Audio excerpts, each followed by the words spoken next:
బీఆర్ఎస్కి వెళ్దాం. బీఆర్ఎస్లో ప్రధానంగా చూసినప్పుడు ఈ అసెంబ్లీ సమావేశాలు జరుగుతున్నాయంటేనే కారణం గత ప్రభుత్వంలో నిర్మించినటువంటి కాళేశ్వరం ప్రాజెక్టు. సో మొత్తం వ్యవస్థలు పనిచేయాల్సిన చోట వ్యక్తులు పనిచేశారు అనేది ఈ యొక్క నివేదిక సారాంశం. దీని కారణంగా నాణ్యత లోపాలు కావచ్చు, లేకపోతే ఆర్థిక పరమైనటువంటి అవకతవకలు కూడా జరిగాయి. అది ఎంతవరకు జరిగాయి, ఏ మేరకు జరిగాయి, దీంట్లో ఎవరెవరు భాగస్వామ్యం ఉంది అనేదంతా కూడా తేల్చాలని ప్రభుత్వం భావిస్తోంది. కానీ బీఆర్ఎస్ మాత్రం ఇది తప్పుపడుతోంది. ఖచ్చితంగా కాళేశ్వరం అనేటువంటి ప్రాజెక్టును లో ఉన్నటువంటి లోపాలను సాకుగా చూపి కక్ష సాధింపు చర్యలకు పాల్పడుతోంది అనేది వారి వాదన. అయితే ఈ విషయాన్ని ఇప్పటి వరకు బయట మాట్లాడారు కాదు, ఇప్పుడు అసెంబ్లీలో చర్చించే అవకాశం లభించింది. కాబట్టి ఇప్పుడు బీఆర్ఎస్ ఏం చేయబోతోంది నరేష్?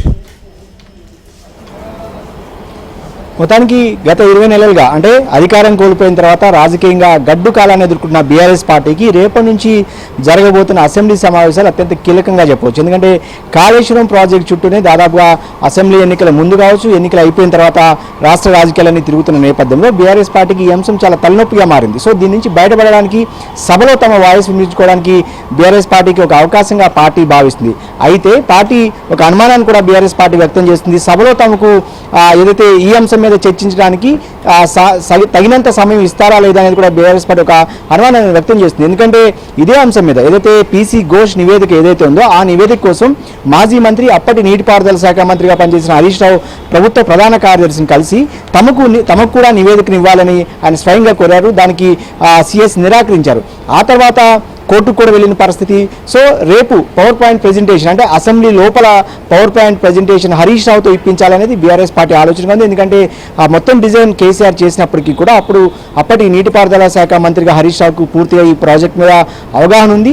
దాని ద్వారా సభ లోపల ఈ అంశాన్ని కనుక అవకాశం ఇస్తే తమకు పీపీటీ ఇవ్వడానికి అవకాశం ఇవ్వాలని చెప్పి ఇప్పటికే అసెంబ్లీ సెక్రటరీని కలిసి బీఆర్ఎస్ ఎమ్మెల్యేలు కోరినప్పటికీ కూడా దాన్ని తోసిపుచ్చారు. సో ఇప్పుడు బీఆర్ఎస్ పార్టీ ఏం చేయబోతుందని కూడా కాస్త రాష్ట్ర రాజకీయాల్లో ఆసక్తిగా మారింది. ఒకవేళ సభలో అంటే బీఆర్ఎస్ పార్టీకి 38 మంది సభ్యుల సంఖ్యాబలం ఉంది. వాస్తవానికి 10 మంది కాంగ్రెస్లో చేరినప్పటికీ కూడా ఆ 10 మంది కూడా బీఆర్ఎస్ వాళ్ళుగానే కొనసాగుతున్నట్టు స్పీకర్ చెప్తున్నారు. కాబట్టి టెక్నికల్గా సంఖ్యాబలాన్ని బట్టే సమయం ఇస్తారు తప్ప అధికార పక్షానికి ఇచ్చినట్టు తాము కూడా సమయం ఇవ్వాలని బీఆర్ఎస్ పార్టీ కోరుతుంది. అది సాధ్యం కాదని చెప్పి ఆ పార్టీ కూడా తెలుసు.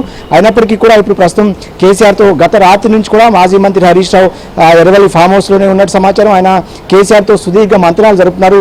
రేపు అసెంబ్లీలో ఎలాంటి వ్యూహాన్ని అవలంబించాలి, ప్రభుత్వం ఎలాంటి చర్యలు తీసుకోబోతుంది. ఎందుకంటే స్వయంగా మీరు చెప్పినట్టు హైకోర్టు కూడా ప్రభుత్వం తరపున అడ్వకేట్ చెప్పారు ఈ అంశం మీద ఖచ్చితంగా అసెంబ్లీలో చర్చించి ఆ తర్వాత ఈ నివేదికను బయటకు ఇస్తామని చెప్పి కూడా ప్రభుత్వ తరపున లాయర్ చెప్పిన నేపథ్యంలో రేపు ప్రభుత్వం ఈ అంశం మీద ఖచ్చితంగా బీఆర్ఎస్ పార్టీని, మాజీ ముఖ్యమంత్రి కేసీఆర్ని టార్గెట్ చేస్తూ అసలు కాళేశ్వరం ప్రాజెక్టులో ఏం జరిగింది, ఎంత అవినీతి జరిగింది, ఎంత ఎకరాలకు అంటే బీఆర్ఎస్ పార్టీ చెప్తున్నట్టు రాష్ట్రమంతా కూడా సస్యశ్యామలం అయిందా లేదనేది కూడా స్వయంగా ముఖ్యమంత్రి మాట్లాడబోతున్న నేపథ్యంలో కేసీఆర్ ఖచ్చితంగా టార్గెట్ చేయబోతున్నారు. సో ఇప్పుడు కేసీఆర్ అటెండ్ అయ్యే అవకాశం ఉందా లేదా, దానికి సంబంధించి ఏమైనా ఒక స్పష్టత వచ్చిందా ఇప్పటి వరకు? ఏమైనా వాస్తవానికి పార్టీ పరంగా కేసీఆర్ అటెండ్ అవుతారా లేదనేది ఎక్కడ కూడా పార్టీ పరంగా ప్రకటించినప్పటికీ కూడా మనకున్న సమాచారం ప్రకారం కేసీఆర్ మాత్రం ఈ అసెంబ్లీ సమావేశాలకు ఎప్పటిలాగానే దూరంగా ఉండే అవకాశమే కనిపిస్తుంది. ఆయన ఈ నేపథ్యంలోనే పార్టీ నాయకులను కేటీఆర్ని కావచ్చు, నిన్న కేటీఆర్ని పిలుచుకున్నారు, ఈ రోజు హరీష్ రావుని పిలుచుకున్నారు. కాసేపటి తర్వాత అందరు నాయకులు కూడా ఫామ్ హౌస్కి వెళ్ళబోతున్నారు. సో కేసీఆర్ అయితే ఈ అసెంబ్లీ సమావేశాలకు హాజరయ్యే అవకాశాలు చాలా తక్కువగానే కనిపిస్తున్నాయి. ఇక అసెంబ్లీలో అన్ని కూడా కేటీఆర్, హరీష్ రావు అన్ని కూడా తాము